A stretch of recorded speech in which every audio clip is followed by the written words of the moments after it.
কতটা ওর ভেতরে ডুবলে, কতটা সাধন করলে ওই জায়গাটা পৌঁছায়। এই জন্য একে বলা হয় ভজন। অর্থাৎ আপনি যদি সকালবেলা উঠে যদি একটা পায়ার দিয়ে যদি করেন, ওটা আপনার ভজন হয়ে যায়। ভজনটা মানে কি? চিন্তন। ভজন মানে দেহ চলছে, মন চলছে না, ওকে ভজন বলা হয়। ভজন মানে হচ্ছে চিন্তন মনের। তো ওই চিন্তন যদি হয়ে যায় তাহলে আপনার কাজ হয়ে গেল, কাজ হয়ে গেল।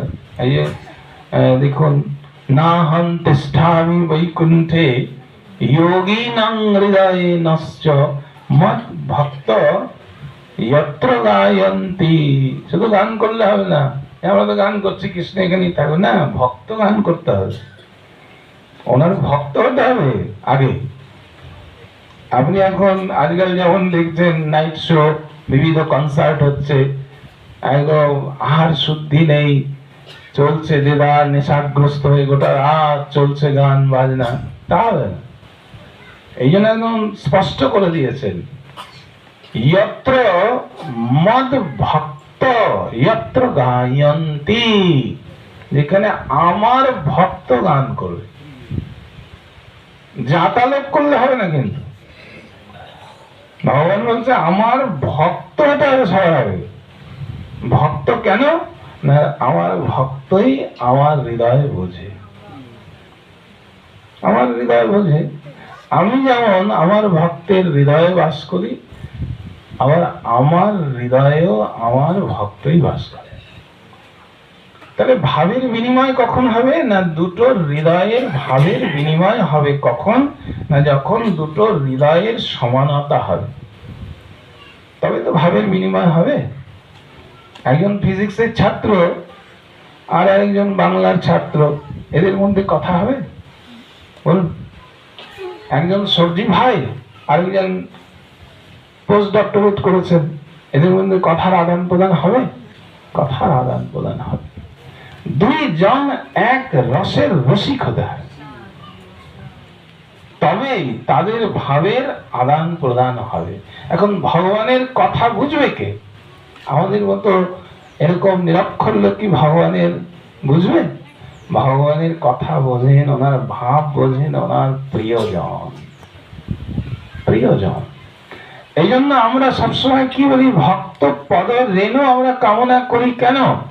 যে হে ভক্তগণ, তোমরা আমার প্রভুর মন জানো, আমার প্রভুর মন জেনে তোমরা সেবা করতে পারো, যার দ্বারা আমার প্রভু প্রীতি লাভ করেন। সেই মনটা তো আমার তৈরি হয়নি, তোমার পদরেণু যদি আমরা পাই, এই রেণুর কৃপায় যদি আমাদের মনটা কখনো তৈরি হয়, আমাদের মনটা তৈরি হয়। এই জন্য ভগবান বলছেন, কিন্তু দেখুন, গান করলে আমরা বলি যে যেখানে গান হচ্ছে সেখানেই গোবিন্দ থাকবেন, তা না, ভক্ত হতে হবে। তাকে মদ ভক্ত যত্র গায়ন্তি তত্র তিষ্ঠামি নারদ। আমি সেইখানে থাকি যেখানে আমার ভক্ত, ভগবান জোর দিয়ে বলেছেন, দেখুন, আমার ভক্ত যেখানে গান করেন। তো ভক্ত এখন কি গান করবেন বলুন? ভক্ত সেটাই করবেন যেটাতে আমার প্রভুর প্রীতি লাভ হবে।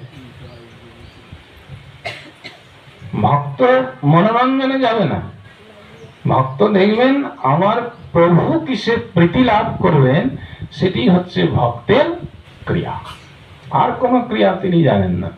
এই জন্য ভগবান বলছেন যে মদ ভক্ত যত্র গায়ন্তি তত্র তিষ্ঠামি নারদ।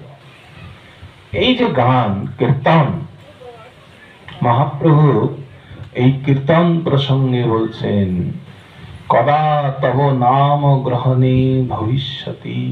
নাম তো করছি, কিন্তু হে প্রভু, তোমার এই নাম করে করে আমার এই রকম দশাটা আমার কবে হবে? কিরকম দশা হবে? বলছেন নয়নং গলদ অশ্রু ধারায়া।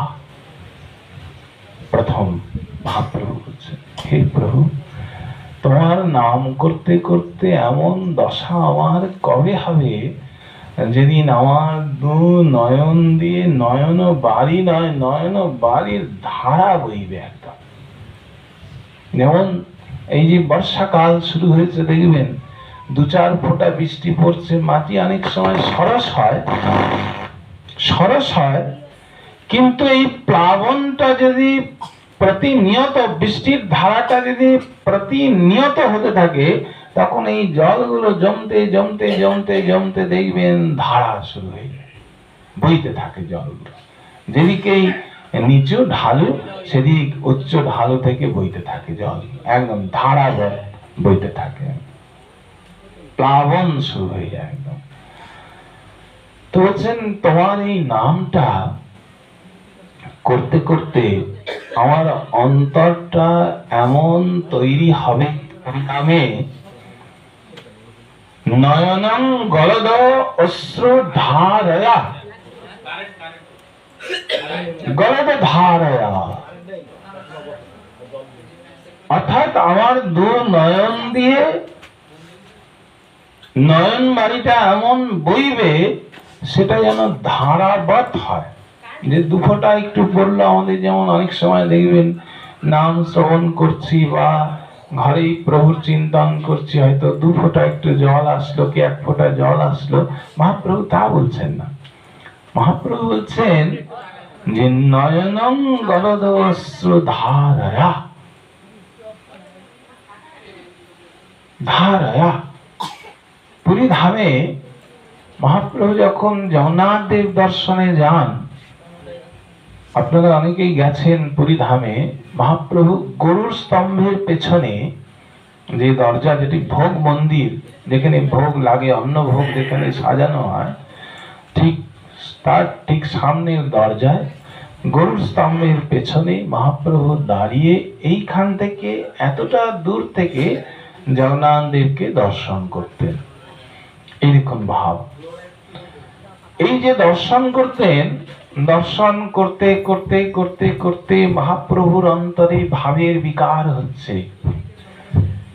ভাবের বিকার হচ্ছে কি, নিজেকে ভক্ত স্থানে নিয়ে সে স্বয়ং ভগবান দাঁড়িয়ে আছেন, আমি এত অযোগ্য প্রভু, তোমার চরণার বৃন্দে দর্শনের সৌভাগ্য লাভ করছি, তোমার কত কৃপা আমার উপরে, যে আমার মতো এইরকম নিকৃষ্ট জনকে তোমার কৃপা থেকে বঞ্চিত করো না কেন, তুমি জগতের নাথ।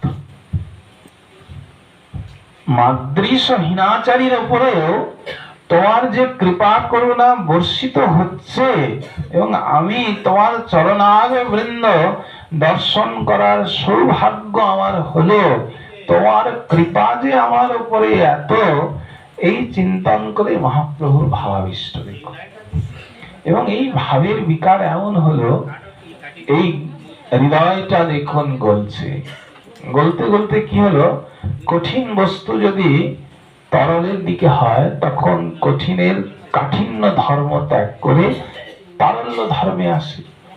তরলের একটা ধর্ম কি না, সেটি দেখবেন প্রবাহিত হয় রস। এই যে ভাগবতের আসর সবসময় উঁচু করা হয় কেন না, এটাকে বলা হয় ভাগবত কথামৃতম রস মাধুরম। এই যে রস, ভাগবত রূপ যে রস, সেই রসটা যাতে আমাদের অন্তরে, আমাদের কর্ণকুহরে প্রবাহিত হয়। এই জন্য ভাগবতের আসর কখনো নিচু করতে হয় না, ভাগবতের আসর থেকে শ্রোতা কখনো উঁচু হয় না, সবসময় নিচু বসতে হয়। কেন জানেন, এটা হচ্ছে রসধারা। এই রস আমাদের হৃদয়ে তখনই প্রবেশ করবে যখন উচ্চ থেকে নিম্ন ধারায় আসে। নিম্ন ধারায় রসমালয়ম, এই যে রসবস্তুটা রস, এই রসটা তখন নির্গত হতে থাকে। তো হৃদয়ে যাদের এই রসমাধুর্য আস্বাদনের আকাঙ্ক্ষা আছে, যাদের কর্ণকুহরে এই রসমালয়ম প্রবেশ করানোর বাঞ্ছা থাকে, তারা সবসময় ভাগবত থেকে নিচু আসনে বসবে, সবসময়। এই মহাপ্রভুর যে প্রেম ধারা এই দেখুন নয়ন দিয়ে বইতে শুরু করলো। অল্প ধারা আসলো, আবার ভাব মানে পূর্বের যে ধারা তার সঙ্গে আরেকটু যোগ হলো। কি হলো? গলগণ্ড প্রবেশ করে বক্ষে আসলো, আরো তার ভাব বিগলিত হলো। তো আস্তে আস্তে আস্তে আস্তে আস্তে আস্তে বক্ষ দিয়ে গড়তে গড়তে ভূমি স্পর্শ করছে। দেখুন প্রেম আরো বাড়ছে। এরপরে আরেক ধারা, মহাপ্রভুর ত্রিধারা বইত নয়ন দিয়ে, ত্রিধারা ভাবুন। এবং এই ত্রিধারা পরে এক হয়ে এক ধারায় প্রবেশ করত, অনেকটা পিচকারি জলের মতো। আমাদের গৌরী আচার্যগণ যারা মহাপ্রভুর সাক্ষাৎ এই নয়ন বাড়ি দর্শন করেছেন, যেমন এই নীলাচলে কিছুদিন পরে দেখবেন জগন্নাথ ধামের সবচাইতে বড় রাজার রাজকীয় শোভাযাত্রা বেরোবে। জগতের নাথ তো, অনেকে আমরা ভাবি যে কাঙালের ঠাকুর। কাঙালের ঠাকুর মানে এটা নয় যে ধন সম্পদ নাই, কাঙাল এরকম নয়। জগতের নাথ এইরকম ধনাঢ্য ভগবান আপনি কোথাও দেখবেন। পৃথিবীতে যতই ধনাঢ্য ব্যক্তি থাক না কেন, তিনি তার নিজের গাড়িতে একবার চলেন এরকম কোন ধনাঢ্য ব্যক্তি পাবেন না যে একবার গাড়িতে চলবো আর জীবনে ওই গাড়িতে চলবো, পাবেন? বলুন, যত ধনাঢ্যই হোক না কেন। আমাদের জগন্নাথ কিন্তু একবার গাড়িতে চললে আর ওই গাড়িতে ওঠেন না। ভাব, প্রতি বৎসর লক্ষ লক্ষ টাকা ব্যয় করে তার রথ বের হয়, এবং সেই রথ ওনার রথযাত্রাও শেষ, আজ ভেঙে চুরমার, ওই রথে আর উঠবে না। কেমন ওনার প্রসাদ, আমাদের এই খুলনাবাসী যা আছে একদিনের প্রসাদ সব পার হয়ে যাবে, এত প্রসাদ তৈরি হয় রোজ। কমপক্ষে ভারতীয় মুদ্রায় 25 থেকে 30 লক্ষ টাকার প্রসাদ, ভাবুন, প্রতিদিন। আমাদের কোন ধনাঢ্য ব্যক্তির বাড়িতে এত খাবার তৈরি হয় না রোজ। ওনার রাজপ্রসাদ থেকে যা দেখবেন সব এই জন্য জগতের উনি নাম। তো জগতের নাথের কাছে যে আমরা পৌঁছতে পেরেছি, এটি আমাদের কত জন্মের যে সৌভাগ্য যে ওনার দ্বারে আমরা পৌঁছতে পেরেছি। মহাপ্রভু এইভাবে ভাবাবিষ্ট হয়ে আছেন, এইভাবে ভাবাবিষ্ট হয়ে আছে। হে প্রভু, তুমি তো জগতের নাথ, তোমার চরণার বৃন্দ ব্রহ্মাদি রুদ্র আদি তারা বাঞ্ছ করেন, তারাও তোমার চরণার বৃন্দ লাভ করতে পারেন না। সেই আমি সবচাইতে নিকৃষ্ট যে সেও তোমার চরণ দর্শনে সৌভাগ্য পেয়েছি। এই আক্ষেপ দেখো, এই আক্ষেপ থেকে, এই অনুরাগ থেকে নয়নে বাড়ি, প্রেম বাড়ি। এটা পুত্র বিয়োগ হয়েছে, কন্যা বিয়োগ হয়েছে, সংসারে অশান্তি, যেটির জন্য আমরা দিন রাত ঘটি বাটি করে ভরিয়ে দিচ্ছি বালতি বালতি চোখের জল। ওই জল নয়, ওই জলে কিছু হয় না। ও অনাদিকাল থেকে ফেলছেন ওই চোখের জল। কিন্তু এই চোখের জলটা যেদিন গৌর গোবিন্দের জন্য, শ্রী গুরুপাদ পদ্মের জন্য আসবে,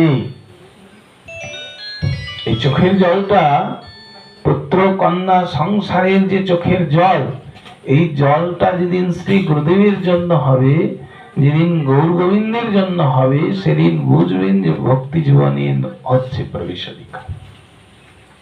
প্রবেশাধিকার হচ্ছে আমার। মহাপ্রভু এই জগন্নাথ দেবকে দর্শন করে ক্রন্দন করছে, এমন ক্রন্দন না পিচকারির মতো। এই রথযাত্রায় মহাপ্রভু যখন নৃত্য করতেন না, দিব্য উন্মাদ ভাবে আশেপাশে যারা থাকতেন তাদেরকে এখন যেমন পাইপ দিয়ে জল দেয়, মহাপ্রভুর নয়ন বাড়িতে ভিজতেন ভক্তরা। এত চোখের জল, একদম এরকম চোখের জল আজ পর্যন্ত আমরা কোনোদিন দেখি নাই। কিন্তু মহাপ্রভু এই নয়ন বাড়ি দিতেন। এই নয়ন বাড়ির প্রভাব কি ছিল জানেন? যার যার অঙ্গে একটু লেগেছে, মহাপ্রভুর এই নয়ন বাড়ি যে যে পাষণ্ড হোক, দুরাচারী হোক, ভক্ত হোক, যার যার অঙ্গে লেগেছে, তার কোটি কোটি জন্মে সাধন করে যা না হয়েছে, মহাপ্রভুর এই দিব্য প্রেম ও বাড়ি স্পর্শ লাভ করেই তার ভজন সারা হয়ে গেছে। দিব্য প্রেম নয়ন বাড়ি, এটা তো নয়ন বাড়ি নয়, প্রেমামৃতম বর্ষা হচ্ছে। তো এই প্রেম যার যার লেগেছে তিনি তিনি পার হয়ে গেলেন। কিরকম প্রেম! মহাপ্রভু যখন ঝাড়খণ্ডের পথ দিয়ে যাচ্ছেন, দেখুন বনের বন্য